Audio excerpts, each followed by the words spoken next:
It's Tom and Jack for Cultaholic. I've had to nip downstairs to sign for a delivery. Jack, something's arrived that I think is going to change my life going forward. Okay. It was £6 well spent.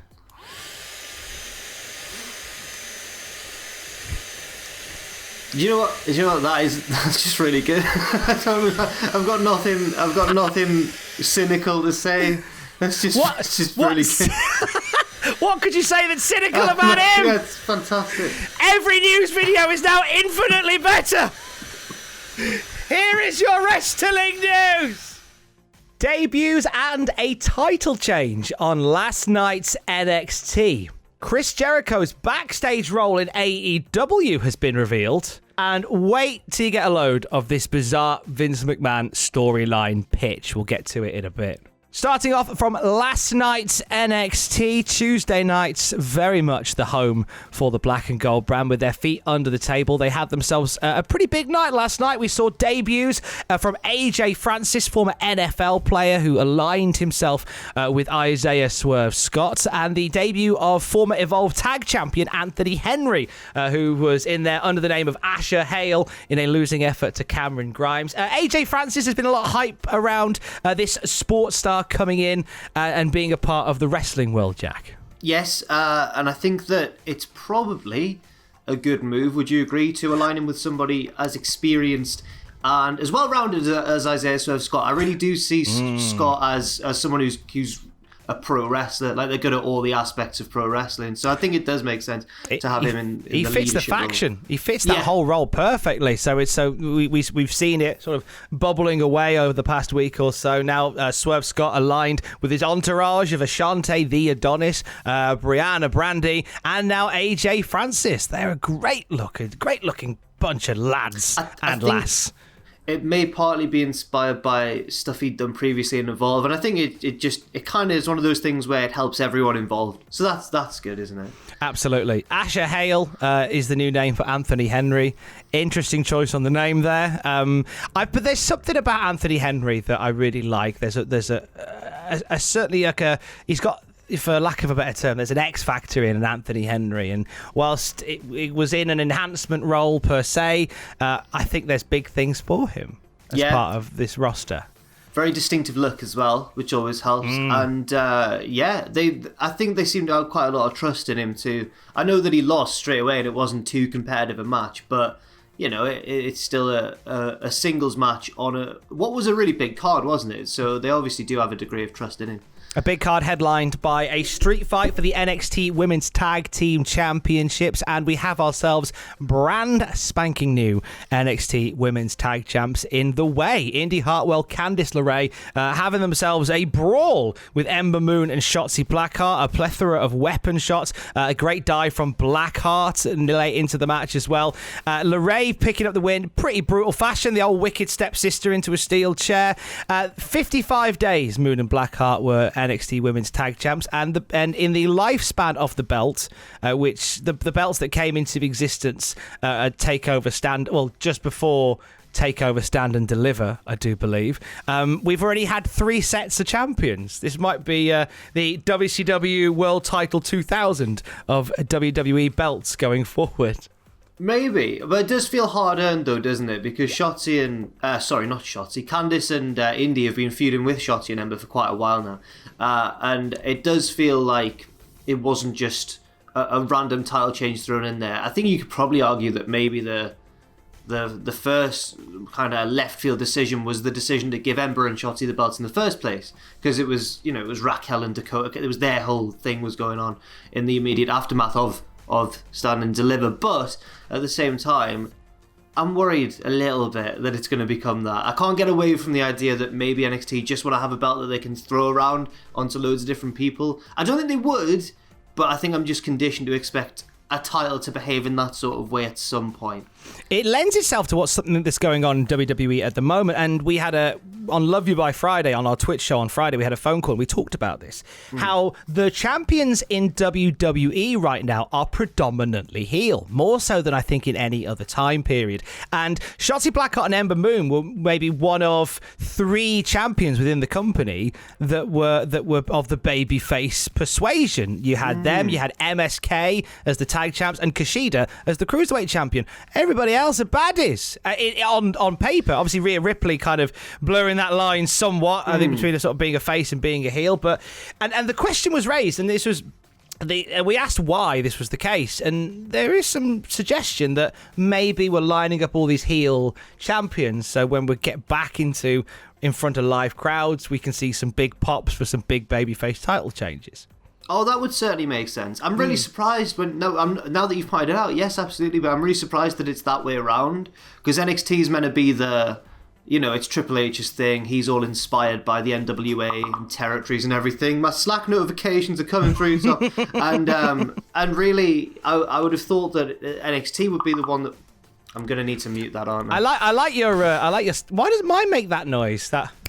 Because I forgot to turn it off. Mine doesn't make that noise. Mine makes like a wom noise. It's weird. It's not the same. Really? Yeah. I would expect NXT to be the one where all the heels were champions because they're inspired by that old Southern style of booking. But no, it's the main roster, as you say, where you've got Roman and Bobby and the Dirty Dogs. So, Dogs. All the baddies have the belts in WWE. And talking of a baddie with a belt, Le former champion, Chris Jericho, has revealed his backstage role within AEW. This kind of feels like an informal role that he's given, but what's the situation here, Jack? I believe it was assistant to the regional manager. No, it was the senior advisor to the CEO, who is, of course, Tony Khan. But yeah, I don't know if that's... Well, that's come from Jericho himself on the Sunday Night Main Event podcast that he revealed that's his role. I don't know if anybody but Jericho knows, even Tony Khan. I don't know if he knows whether this is a role that Jericho officially has or has given himself, or was he just being all self-aggrandizing in a Chris Jericho way. Maybe we'll never know. I can't help but feel like it's a role that he might have given, like how I made myself head of crisp delivery when we were in the office. Just decided that should be my role. I should sign off on those. But when you made yourself head of crisp delivery, Tom, you weren't stepping on anyone's toes, whereas with Jericho making himself senior advisor to the CEO. I think Aiden, the news hound, might have wanted to be head of crisp delivery. I think I stepped over him for that. Maybe. Apologies to our news hound, Aiden. Rhea Ripley in the news today as well. We mentioned her just then, talking about the plethora of protagonist champions, or lack thereof, within WWE. And she spoke to Ryan Satin on his Out of Character series, and she's revealed that she's been suffering some self-confidence issues, and she says that she's been taking acting lessons to try and get over that. Here's the quote. She says, "My confidence isn't huge in my everyday life. I'm a really shy person, and I'm not good at keeping a conversation and being a larger-than-life person. When I'm in the ring, that's where I get all my confidence and where I get to be Rhea Ripley, but still myself," which is weird to say out loud because it doesn't make sense, but then it does when you're doing it. "I want to be myself, as in Rhea Ripley, but I don't have the confidence that everyone else seems to have. I'm working on it." Never struck me as somebody that would have confidence issues, did Rhea Ripley, but apparently that is the case, Jack. Yeah, this reminds me of Finn Balor, who has very openly said before in documentaries and pieces on the network about him that he feels so comfortable wrestling, that's where he's at home, but when it comes to... And it was something he noticed when he got more into WWE, when it came to the promos and the bringing out your personality more side of things, he didn't feel very comfortable doing that initially either.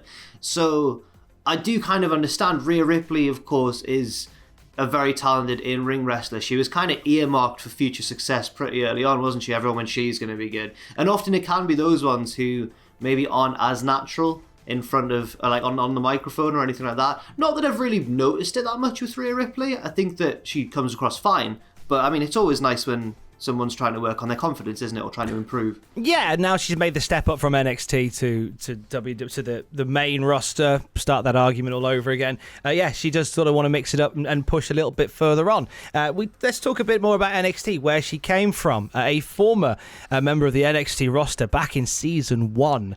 Fred Rosser, known then as Darren Young, now part of New Japan Pro Wrestling Strong, put out a tweet to reveal that WWE are working on a documentary about the Nexus. What's Fred had to say about this, Jack?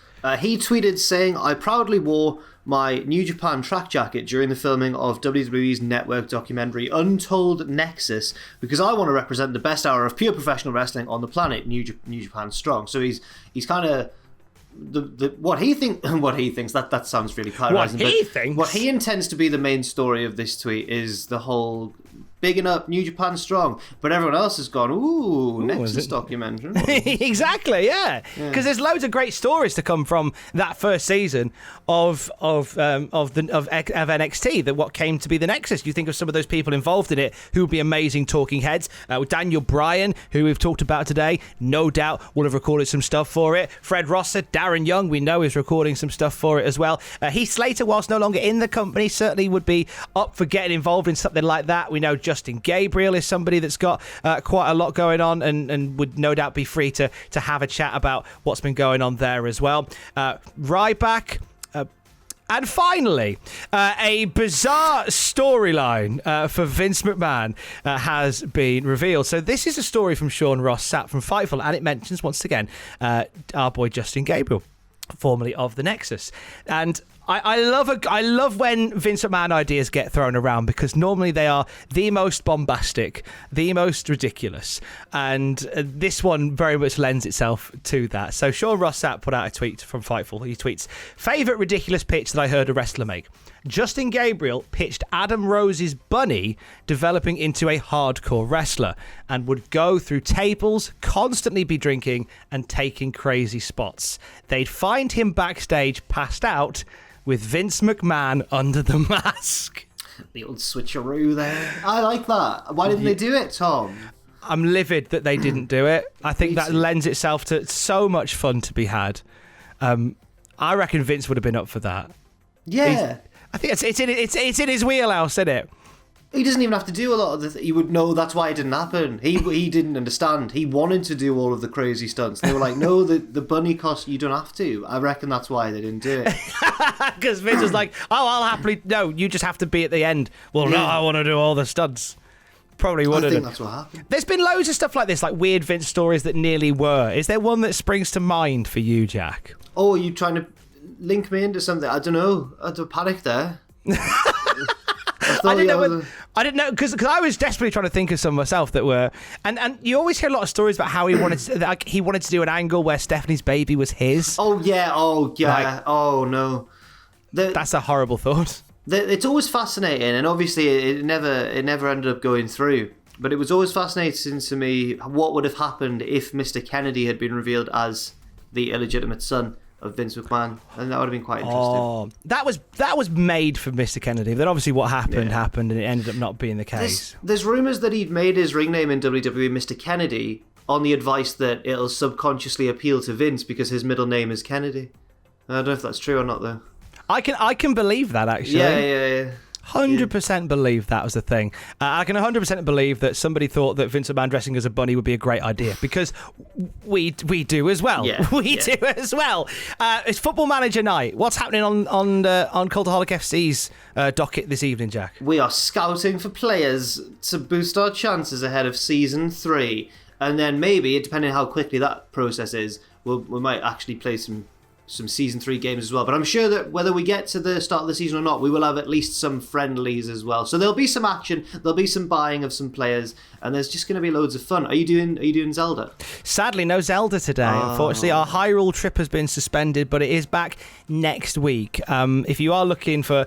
I need to plug something, I guess. Session Moth Martina on Desert Island Graps.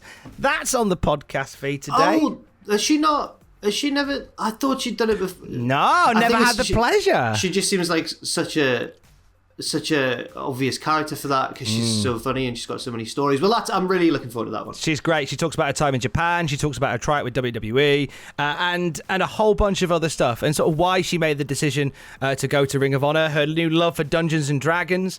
There's loads of stuff, and that's on the podcast feed along with whole loads of other stuff. You can get that right now wherever you get your podcasts from. Stay safe. Love you. Bye.